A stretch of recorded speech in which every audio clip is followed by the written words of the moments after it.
In July of 2017, avid outdoorsman Gary Hinge vanished into the high desert of northeastern Nevada. Storm's coming in, I gotta make this quick. His disappearance became a bombshell that would shed light on a much larger mystery. Gary vanished while returning to the desert to document a mysterious structure that he found on a previous expedition. He said that the longer he stood and looked at it, the more spooked that he got, the feeling of dread, the sixth sense that he needed to get out of there. Since then, we've started connecting events that we believe may hold the clues to this puzzle. The mysterious death of a woman named Minerva Sound, and the disappearance of Emiliana Brasher. Oh my God! Ah!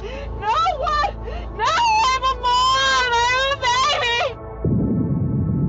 baby! In the time since we first shared Gary's story, countless people have come from all over the world to search for the elusive cabin seen in his final video.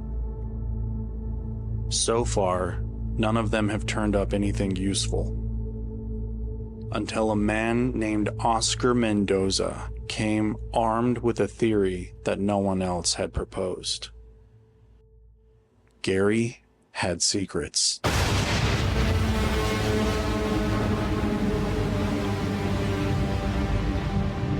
Deadbeat 142237. Are there any contractors or anybody authorized to be out here tonight? We're at the Edna site and still ED in A site. There's people. Bill, look at that one. There's more of them. Look. There's two more up there on the thing. What are they doing out here? How'd they get out of here? Look at that one. Look how it's walking. What on earth?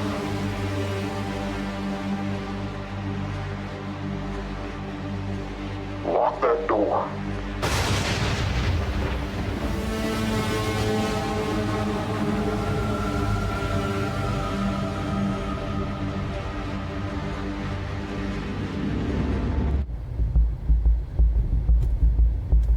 Oscar began his journey on his own social media.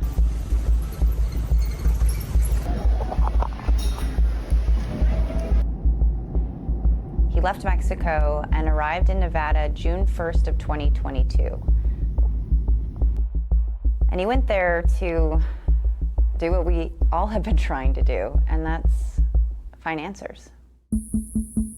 Once he arrived in northeastern Nevada, he checked into the Rush Canyon Motel, where he basically treated it as his home base. He would recharge batteries, he would shower, he would dump his footage.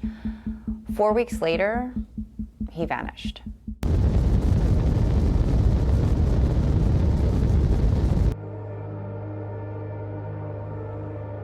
Him making this trip at this specific time was not a coincidence.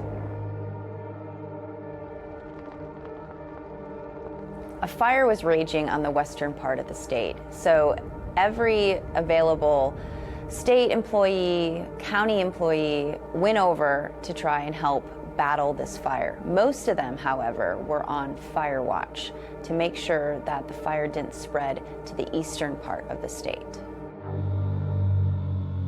Oscar saw this as the perfect opportunity to be able to come and explore what happened to Gary, because the Rangers wouldn't be there to stand in his way. You know, this little community was so sick and tired of YouTubers and influencers coming and invading their space.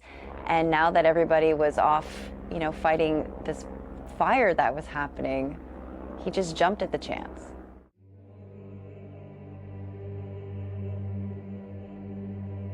It was a summer of the most bizarre weather because of these fires that were occurring on the western part of the state. Even though they were hundreds of miles away, they would sometimes create this like unworldly haze.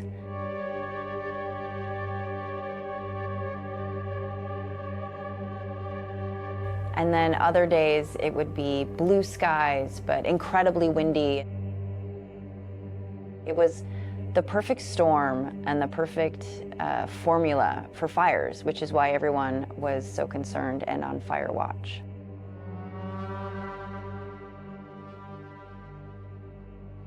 Oscar claimed that he had insider information. And so after a bit of digging, we discovered that he has a cousin who lives right there in Eagle County. Oscar had come by a couple times in the past.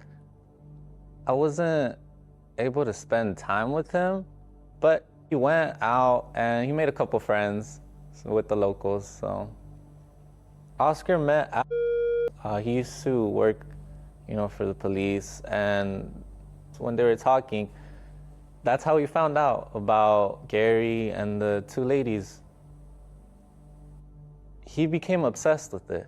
Because of this insider friendship, he learned that law enforcement and professional hunting guides now believed that Gary went missing in a place called Copper Creek Range.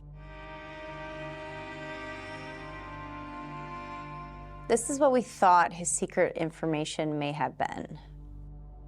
We had a contingency. The plan was really for him to check in with me every day through a satellite phone that we had. The day that Oscar went missing, his plan was to camp at the top of this mountain that the locals call Spook Mountain. He was just supposed to camp there one night, and then he was going to go back into town, visit with his cousin Manny for a few days before heading back to Mexico. When I first knew something was wrong, it was, when he had called me the day before and let me know that he had gone into his camp. He was supposed to check in with me the next day, but he didn't.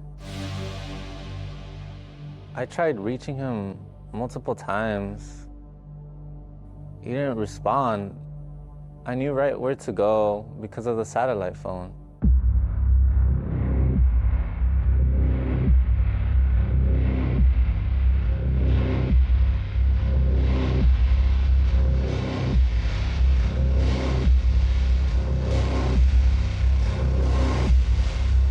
Manny arrives, and there is no sign of Oscar. And not just Oscar. I mean, there's no sign that Oscar even camped. There's no tent, there's no camping gear, there's nothing. It's as if Oscar never even arrived. His phone says he's right here. I looked, and there was a phone, satellite phone, with a bright green tag on it. The phone was buried. Manny was very reluctant to call the police because so many people, as we know, have come to this town, wanting to figure out what happened to Gary, and then they end up needing rescuing themselves. And this is basically just the last thing that this town needs right now. So I left and went directly to his motel. My truck isn't there. And so I went to the front desk and asked the lady if I could go check his room. She looked up at me with this weird look on her face. She said, "Honey, he checked out a week ago."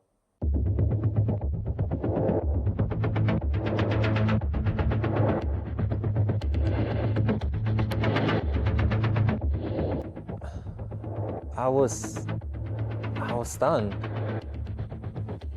What the hell is going on here?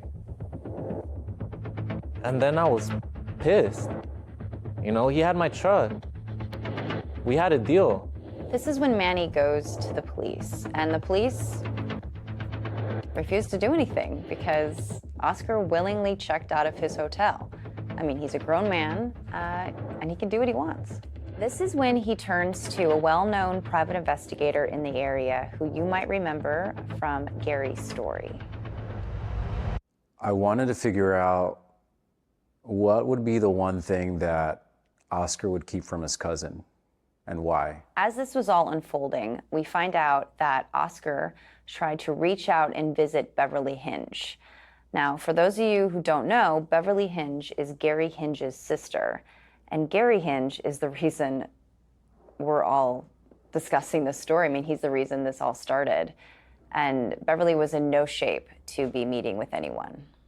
Since Gary's disappearance, Beverly has been getting messages from people all over the world telling her they know where Gary's remains are.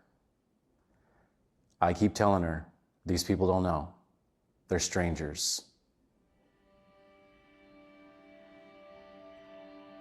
There's one person that has been relentlessly messaging her over and over. The cops can't figure out who it is. I don't know who it is, but they are relentless. And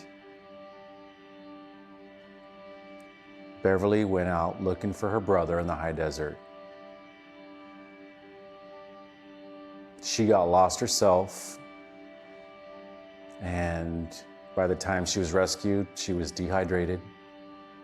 She had been suffering from multiple organ failures, and she had to be hospitalized. What Beverly endured after the disappearance of her brother, no one should ever have to go through. After we did the first interview, I thought people would call in and offer information, tips, anything that would help with this going on with Gary.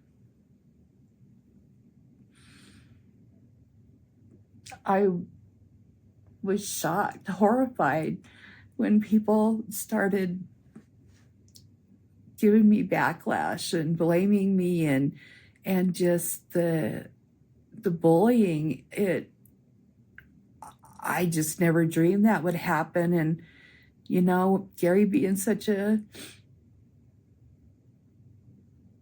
soft soul, having to go through all that.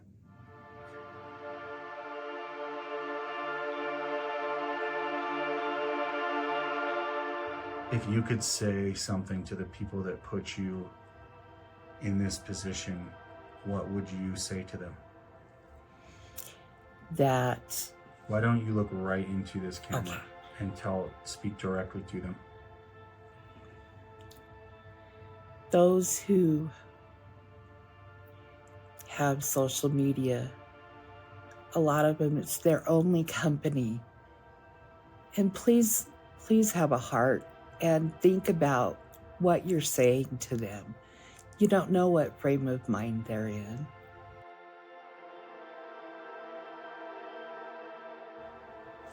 If you had one major takeaway from this experience, what do you think that would be? How do you feel about it? To not be provoked.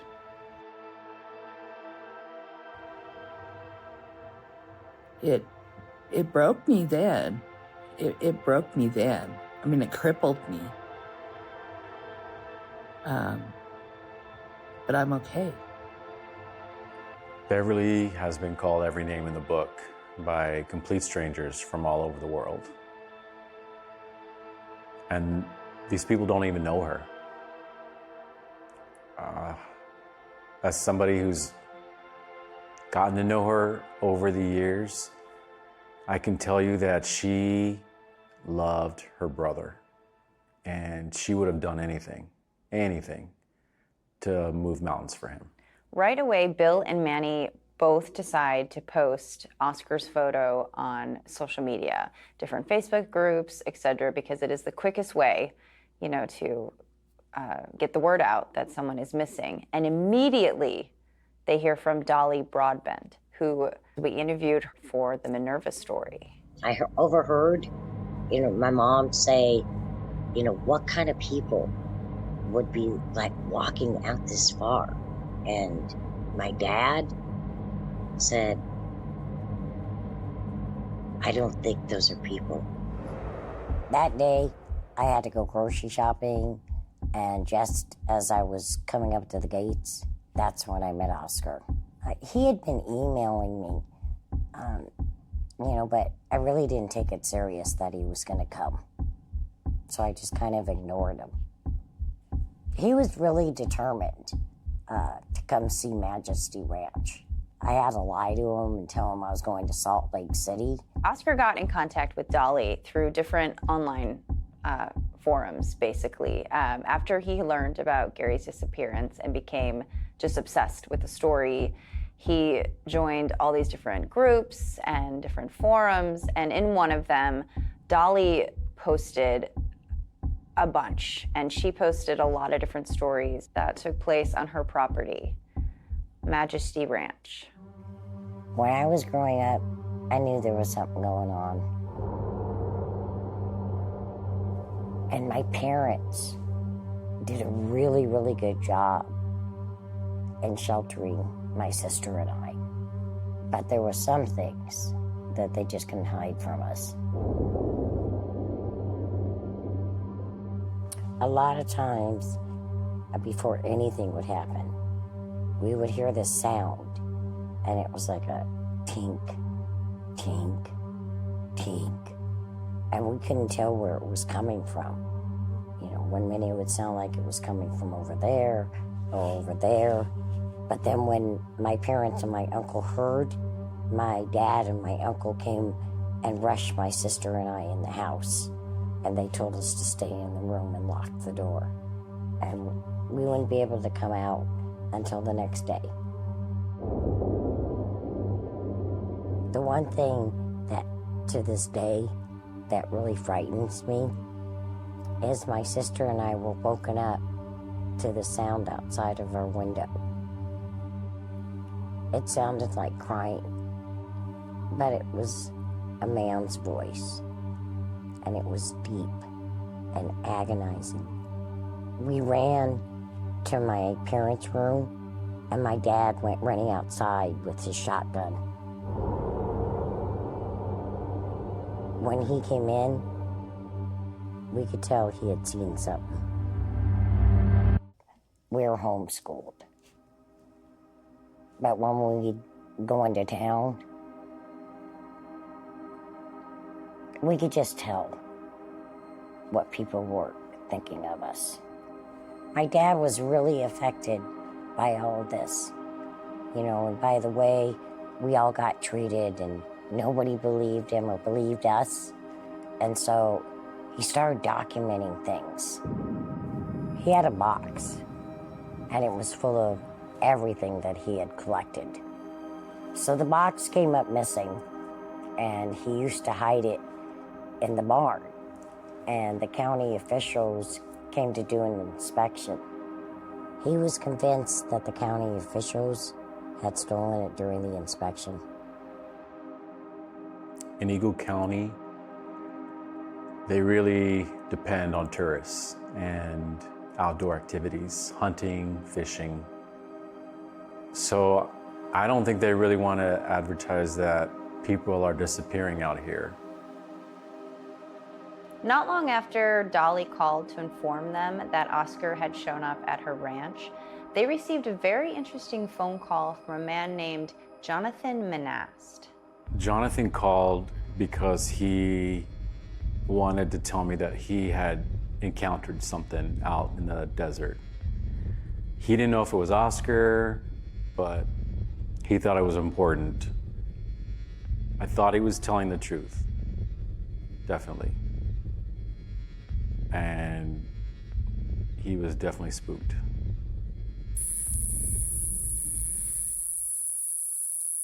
I like riding out there. It's a nice, quiet area. It's just a, I guess, better word, desolate area to ride. I went out that far that night because I needed to clear my head, and really there's no better way than me and my bike.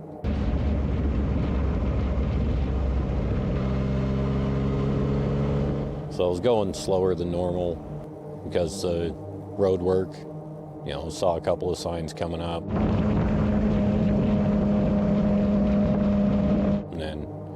As I came on it, you know, the road was all dug out and it was just loose gravel patches, dropped down.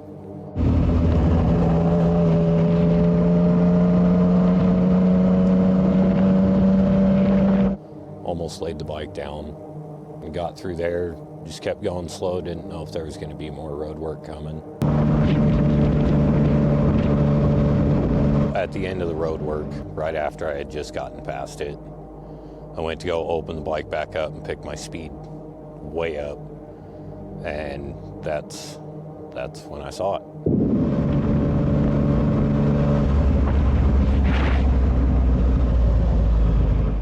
It looked like there was a man, like a crumpled up man on the side of the road. And, you know, it was moving around. My first thought in passing it was that there must be an accident or something. But then I quickly realized that there wasn't any cars. There was nothing, so I thought maybe it was another motorcyclist that, you know, his bike had gone possibly off the road into the ditch.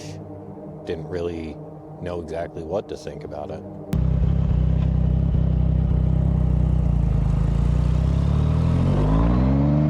My headlights are lighting up the area. He was gone.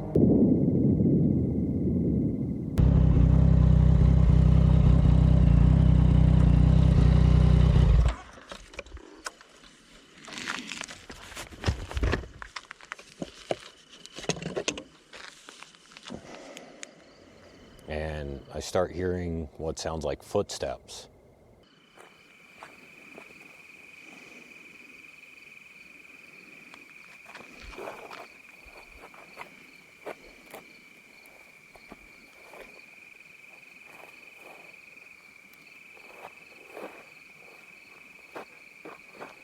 Hello?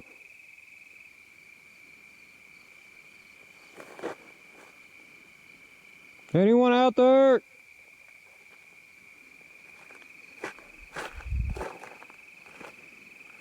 I called out a few times, trying to get anyone's attention.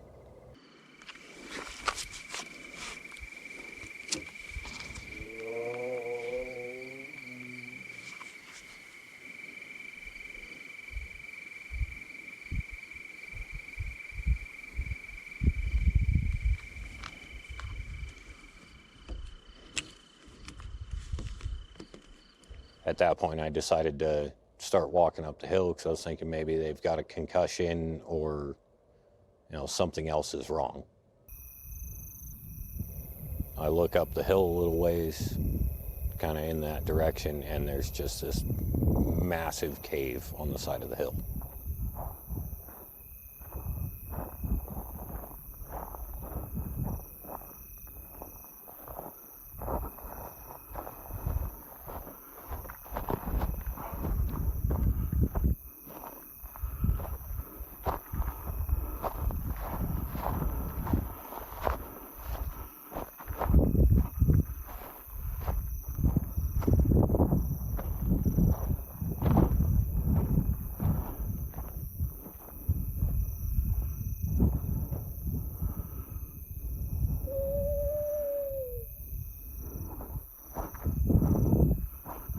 That's when I saw him again.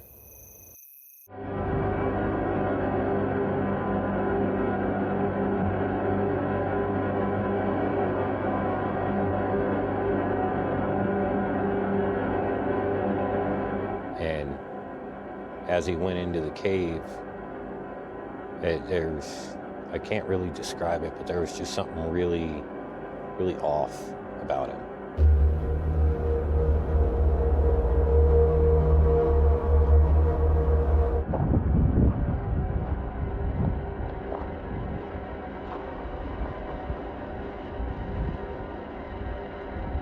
It definitely creeped me out, everything about it, but I always carry a gun with me, and so I went to go check it out still, just in case it was someone that needed help. Hello?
You know, from the road, it looked like a pretty big cave, but when you get up to it, it's actually really shallow, and, you know, I could see the whole thing, all of it. There's nowhere he could have gone.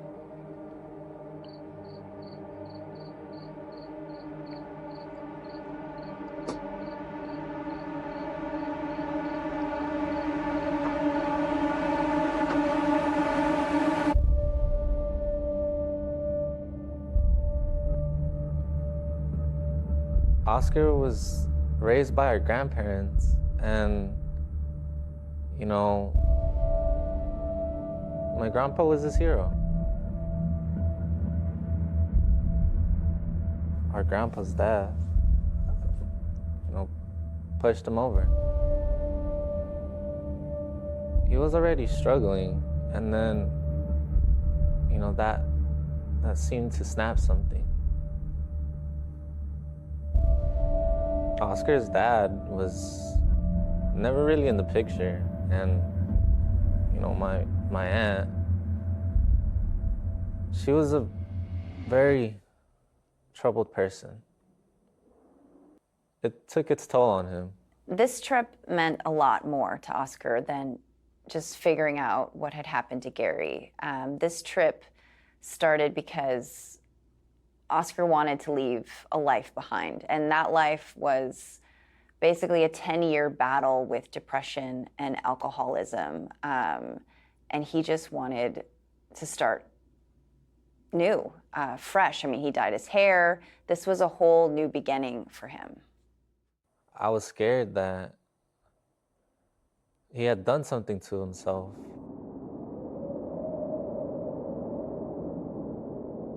First break was the cops put out an APB, and it worked. They found Oscar's truck on a dirt road outside of Copper Flat. Copper Flat is a small, unincorporated town, which is about 100 miles northeast of Cypress, which is where he was originally staying. He had rented a room there. I was sick to my stomach when Bill was opening the door. I was afraid what we were going to find in there. It looked like he had just dropped off his stuff because his bed looked like it hadn't been slept in. And he left his computer, his journals, and his hard drives. It's so beautiful out here. But also, what is out here?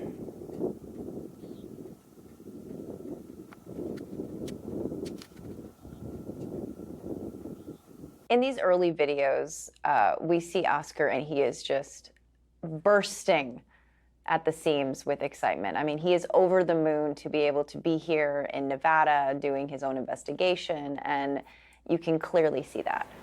Here's the proof. I'm here. See what I find.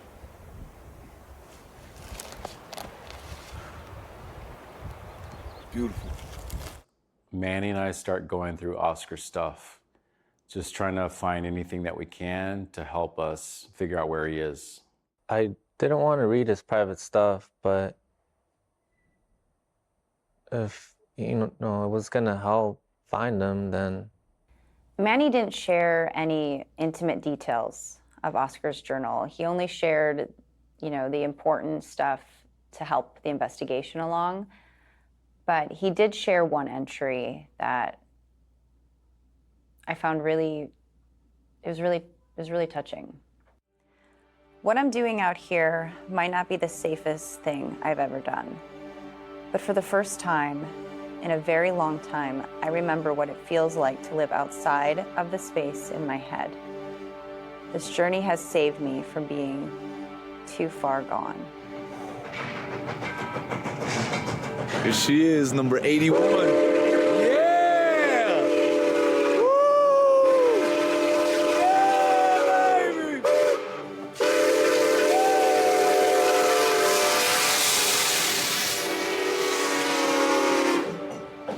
Yeah, baby! Yeah! It was a huge relief to see him have fun. Ooh, it's the musical instrument.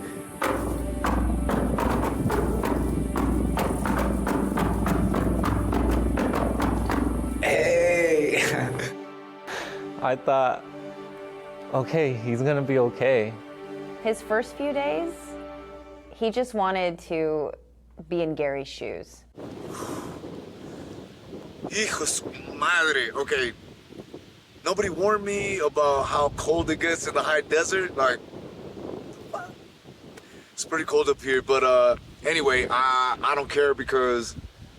So I was trying to find one place that Gary was at, and I found another. This is crazy. Like, I again, like, so thankful to the people at Cypress, to everybody that pointed me in the right direction, and I just feel like I'm really onto something here. Then he camped in the Copper Creek Range area for a few days.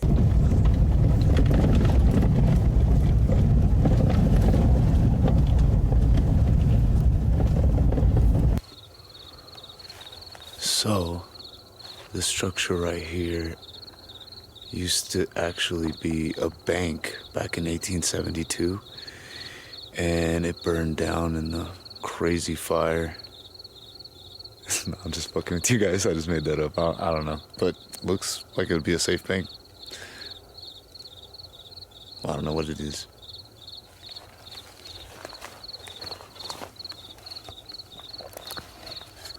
The problem with finding the same cabin as Gary is that there's still so many of these structures from the gold rush days, and they're scary as fuck, not gonna lie. They always say that you have to hit rock bottom before you ask for help, and Oscar definitely hit rock bottom. He was in the hospital twice.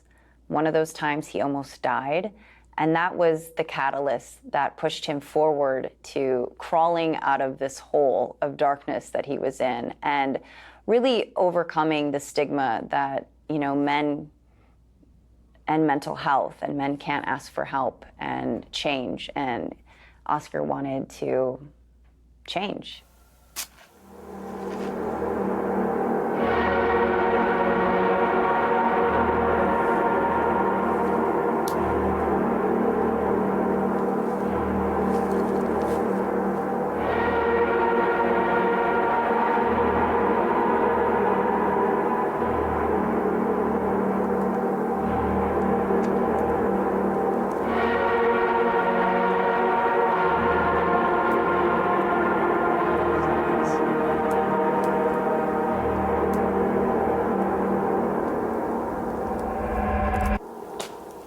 Sheesh.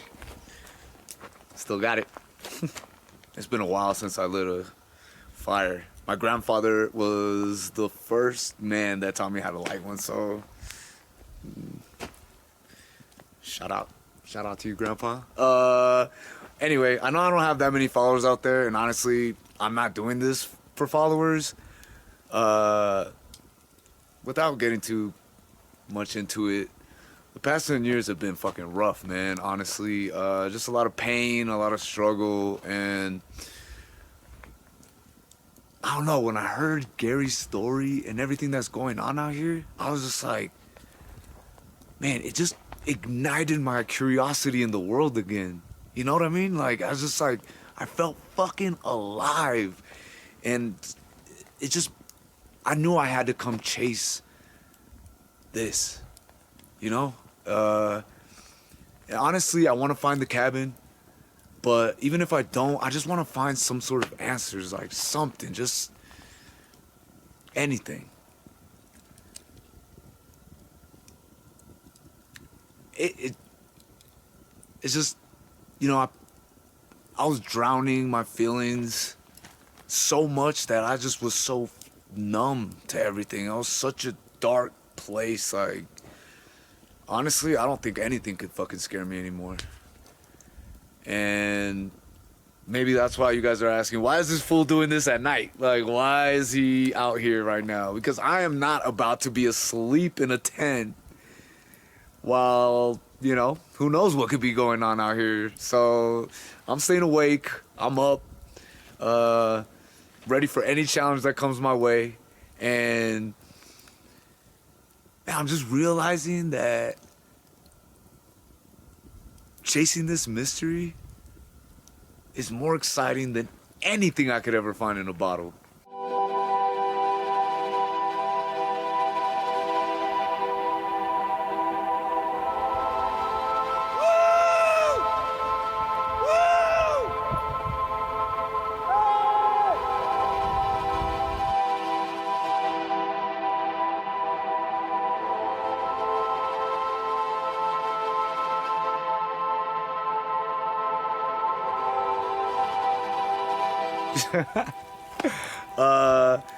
But anyway, I'm out here. I'm grateful for everybody that's following my journey, and I hope we find answers. But in the meantime, I'm gonna be cooking a hot dog like a true American, and hopefully I don't burn myself or the forest doing it. All right, catch y'all soon.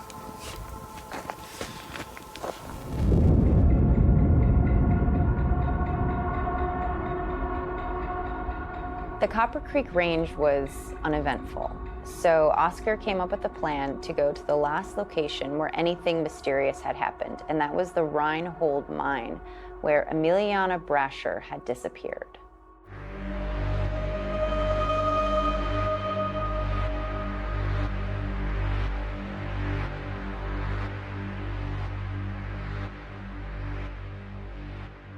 Not long after we released our coverage of Minerva and Emiliana, law enforcement revealed some new and disturbing details that they had discovered in the body cam footage of the EMT that was searching the mining camp for Emiliana.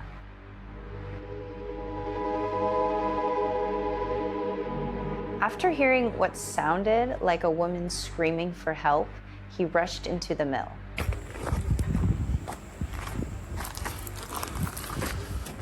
That's when things took a turn.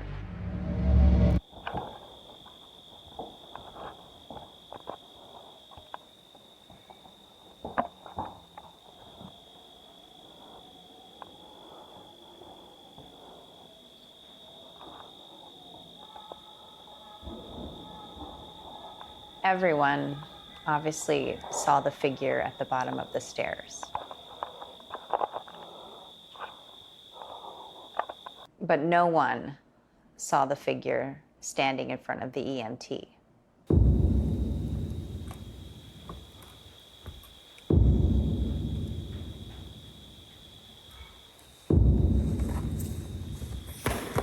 The second that the light leaves his hands,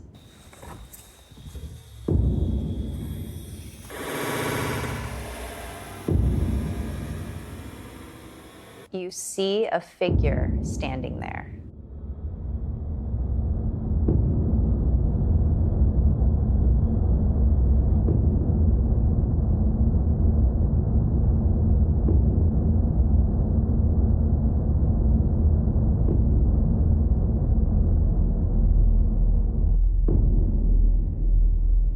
then, as fast as it appears, it's gone.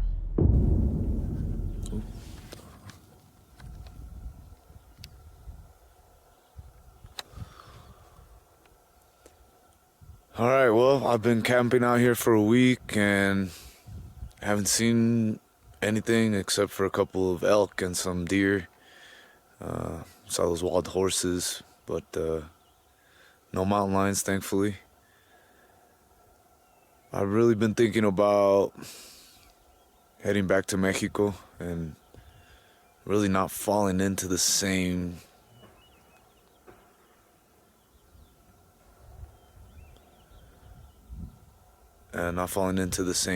type of trap, bullshit that I was in. And I realized that in my journey trying to find Gary, I kind of found myself. And there's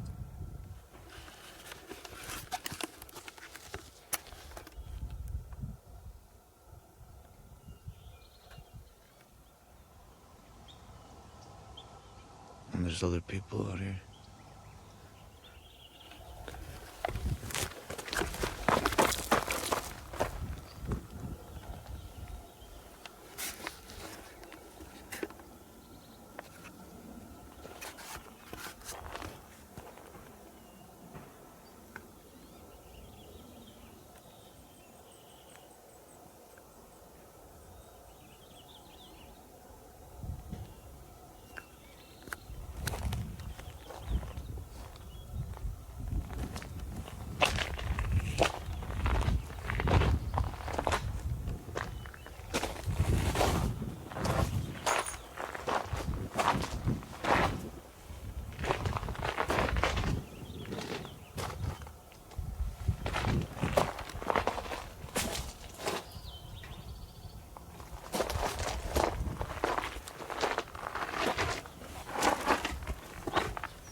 They must have come up while I was sleeping.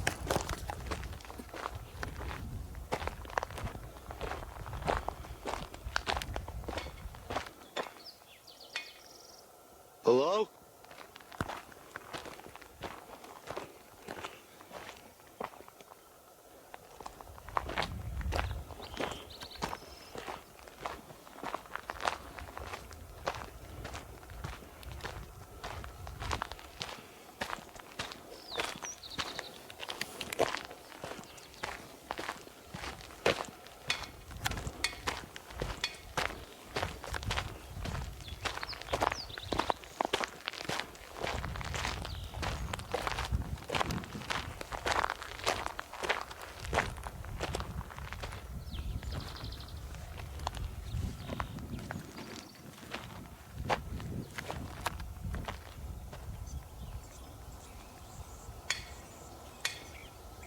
Hello?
There is a presence here.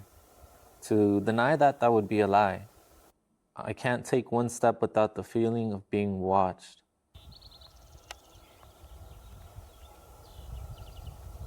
I want to see where these cables lead to. See what I find.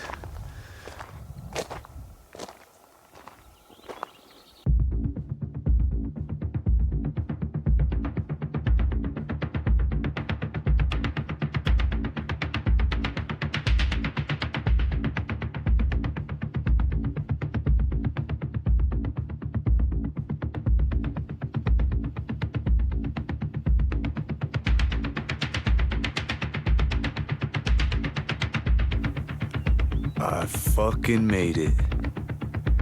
It's crazy up here.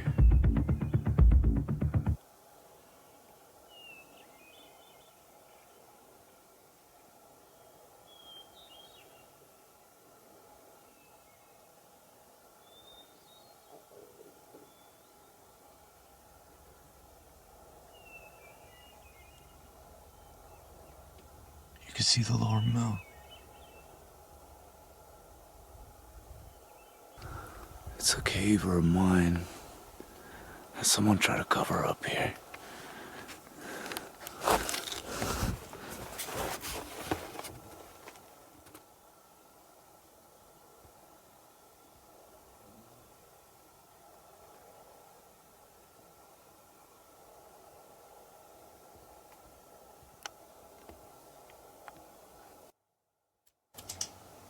I moved the branches.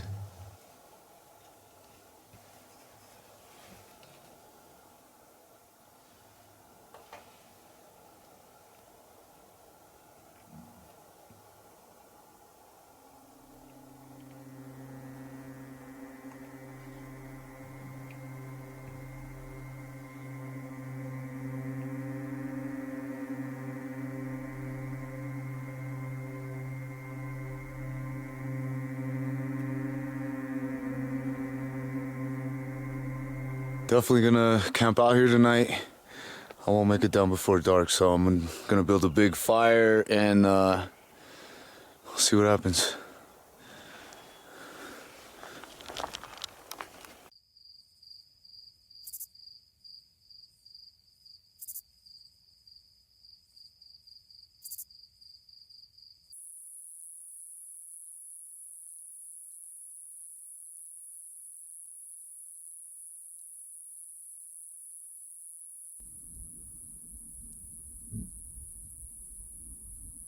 There's something out there.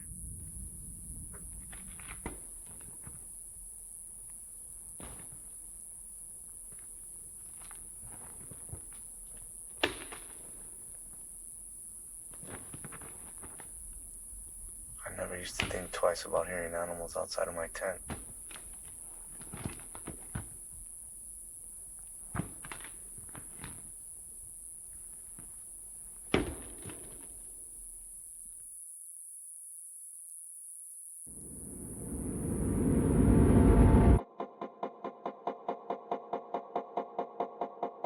As the hours went on, Bill and Manny were receiving phone calls and messages, but Unfortunately, these people were just looking for information or trying to find a way to be involved. Manny was starting to lose hope, but then he turned a page in Oscar's journal. Manny, all of a sudden, he's going through the journal and he shoots up and he turns to me and goes, "I think I found something." And I just say, "Well, what is it?" And he says, "What is FP?"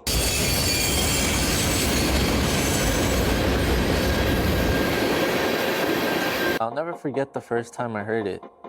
My laptop disconnected from my headphones and the sound was blaring from my speakers, or I never would have heard it. That sound could only mean one thing. Gary was on FP land.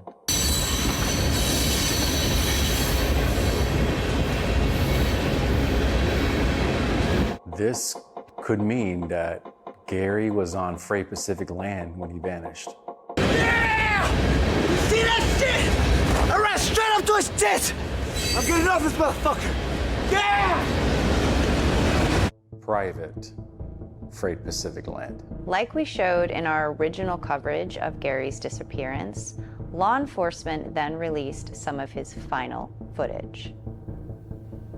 In one of his last videos, he addresses the camera and states that he is a day and a half in to his hike to the structure. This would put him far away from any town or highway in that part of the state. So essentially, he is already in the middle of nowhere. In the following video, he's walking and talking to the camera. Got a whole nother mountain to climb. We'll see what it's like on the other side. I think I can at least get over it by nightfall.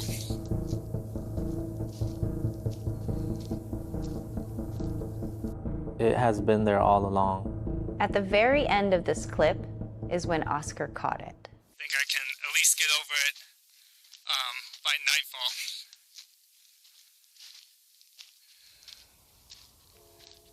Right at the end of this video, in the distance, a horn sounds. See what it's like on the other side. I think I can at least get over it by nightfall.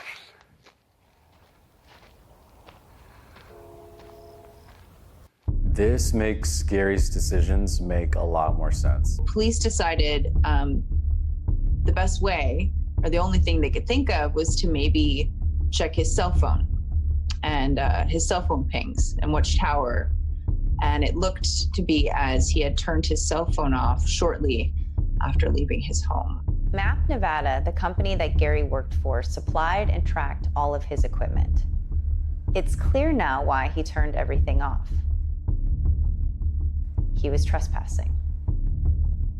Getting back to Oscar, his truck was found just outside of Copper Flat, which is the last town that Freight Pacific passes through before entering their private, expansive land.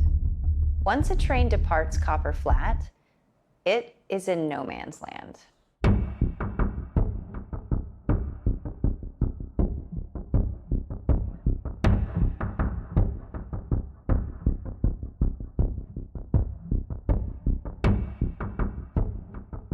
From that point, everything came together really quickly. I hate lying to Manny, but this is a last resort. So we're a little bit outside of town. This here, I don't know if many of you know, is called a siding, S-I-D-I-N-G, not sighting. We might have some sightings, but so because there's only one track, when two trains are coming at the same time, one pulls over to the siding and waits for the other one to pass. So my plan is to wait here at night until there's two trains passing. There's no schedule, so it might wait for a while, but it'll be worth it. I'm gonna wait till there's a siding and jump on that train, which will take me out and deep into the desert, which I can't really get to. There are three things out there: desert, old mines, and ghost towns. Most notably, the ghost town of Edna. In a joint deal, Freight Pacific and Mantis Mining Company purchased this land in the late 1980s, and the rest of Edna became a ghost town. So then the question became, if Gary was this far into his hike, then he was well outside of any town or highway where a train would need to sound its horn. So why are we hearing a train horn? That night, we was stopped on the Edna siding. Dispatch had let us know they was having big issues up on the main line and we was gonna be there through the night. So after a couple hours of just sheer boredom and a pack of smokes, we decided we was gonna go check out Edna, me and one of my conductors. To get to it, you can either climb all the way up over the top of that rocky mountain, or right down from the siding there is the entrance to an old mine, because Edna was a mining town.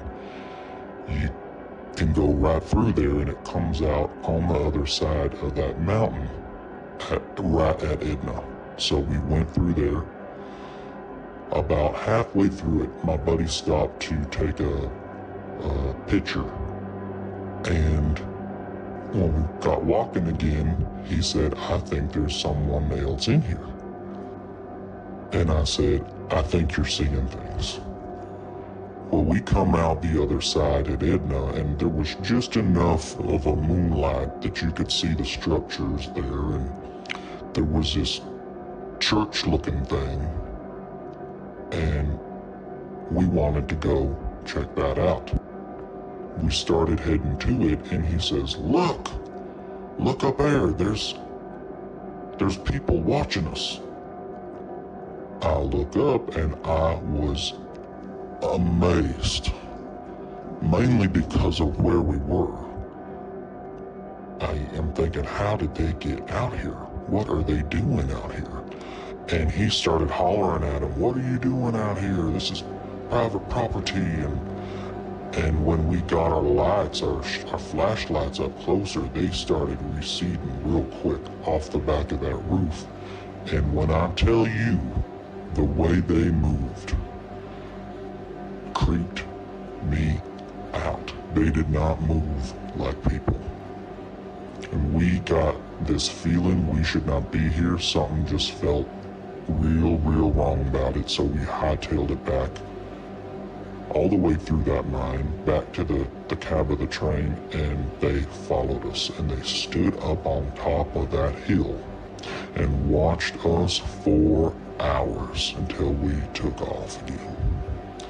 So now it's become this kind of a joke, superstition. Everyone blows their horn when they're going through there now to let them know they're coming. And that Oscar, boy, I'll tell you, I'm impressed that he tracked me down. He heard about this, and I'm not an easy fella to find, and I don't even live there anymore. But he tracked me down, and I feel partially responsible for anything he may have gotten himself into, because I told him any answers you were looking for, you're gonna find them in Edna. And I did not mean it literal, but what can I do now? As all these pieces are coming together, I get a phone call from the police, and they tell me an FP engineer has discovered a body on the side of the tracks.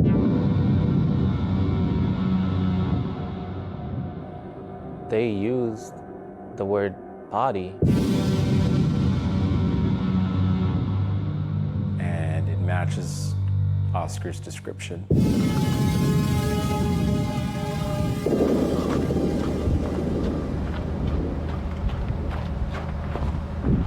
Fuck yeah. It actually came. It's about 1 a.m. now.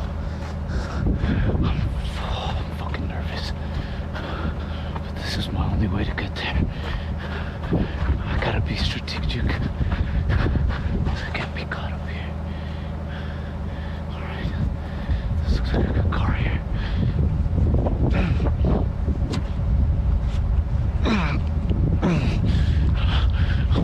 Holy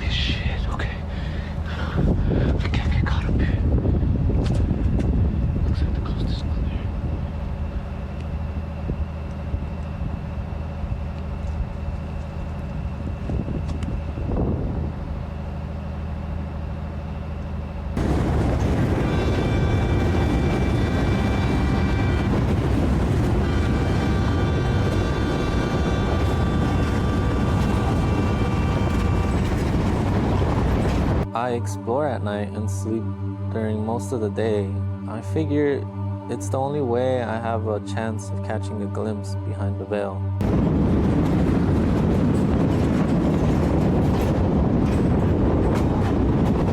Obviously, whatever is happening out here is not confined to FP land. Minerva and Emiliana on Highway 50 prove that, but I believe it would be a great place to start.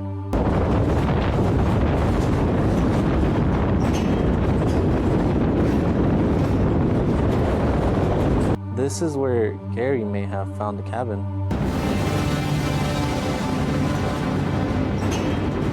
This is where Gary may have given up the ghost.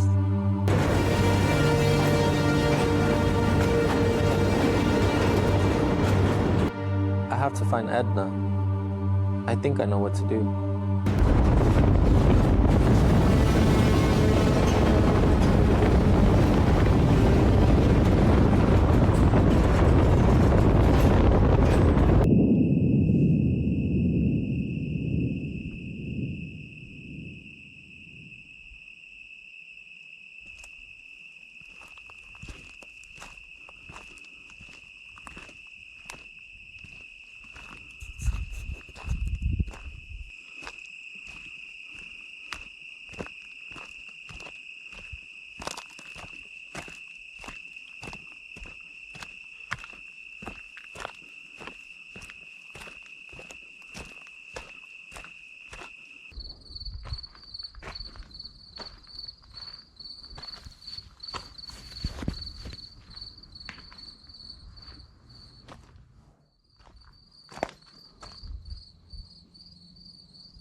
se acercan a la luz.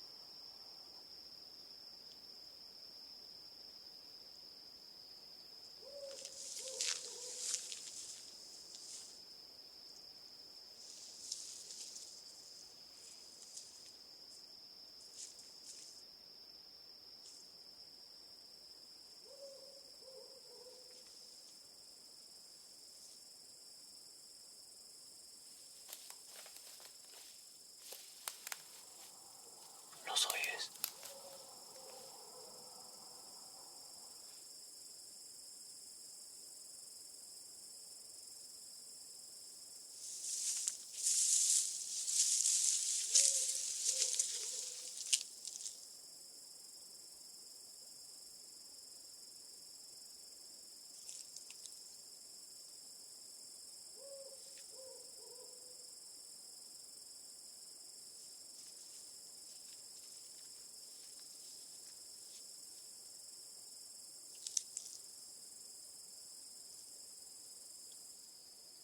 Escondido en ese árbol.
No me voy a ir hasta que los vea.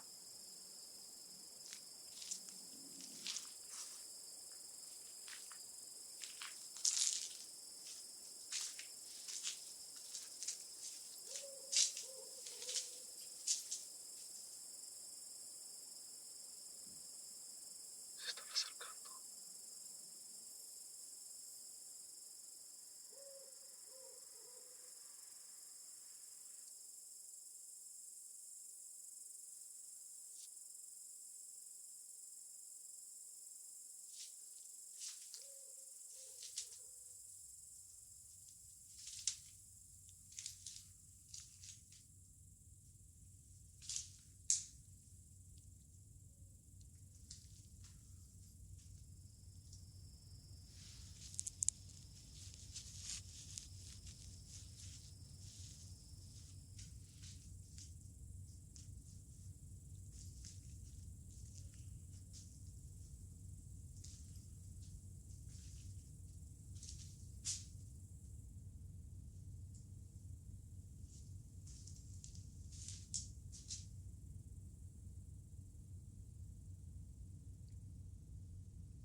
entrar.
No les gusta la luz.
Oscar was found lying on Freight Pacific land, clinging to life.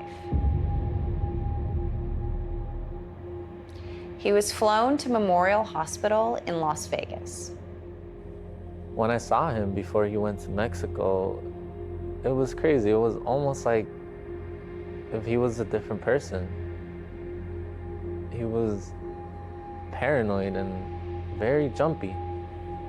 It honestly made me really nervous. You could see the fear on his face. At the end of the day, Oscar came here as a vlogger, an influencer. You know, he came to Nevada because he wanted a big discovery. He wanted this big reveal about what happened to Gary. You know, is his footage real? Or is it a hoax? I mean, is it all staged? The one thing that stands out is that Gary is gone. And Minerva is gone. Emiliana, she's gone. But Oscar, he was found. He's here. Do I believe him? You know, I feel that he's authentic. But I think that's what we are left with. I think that's what we have to decide. When we reached out to Oscar for an interview, he said he wasn't ready, but he gave us permission to use his footage and some of his journal entries. He also sent me this message. Just read it? Mm-hmm. Okay. I'm not ready to talk about this yet. I may be sometime in the future. But I will tell you this. No one there is safe. Not outside, not inside. They don't always look like people.